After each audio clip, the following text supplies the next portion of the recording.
ভারতের প্রধানমন্ত্রী নরেন্দ্র মোদীর আমন্ত্রণে 2 দিনের রাষ্ট্রীয় সফরে নয়াদিল্লি গেছেন প্রধানমন্ত্রী শেখ হাসিনা। সন্ধ্যায় তার সঙ্গে সাক্ষাৎ করেন দেশটির পররাষ্ট্রমন্ত্রী এস জয়শঙ্কর। কাল 2 দেশের প্রধানমন্ত্রী বৈঠক করবেন। 15 দিনেরও কম সময়ের ব্যবধানে ভারতের রাজধানী নয়াদিল্লিতে গেলেন প্রধানমন্ত্রী শেখ হাসিনা। বিমান বাংলাদেশ এয়ারলাইন্সের একটি ফ্লাইটে স্থানীয় সময় বিকেল 3:30টায় নয়াদিল্লির পালাম বিমানবন্দরে অবতরণ করেন তিনি। এ সময় ভারতের উচ্চ পর্যায়ের একটি প্রতিনিধি দল এবং বাংলাদেশের হাইকমিশনার মুস্তাফিজুর রহমান প্রধানমন্ত্রীকে অভ্যর্থনা জানান।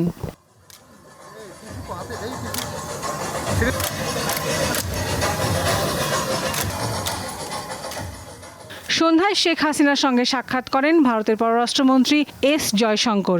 দিল্লির হোটেল তাজ প্যালেসে পারস্পরিক স্বার্থ সংশ্লিষ্ট বিষয় নিয়ে আলোচনা করেন তারা।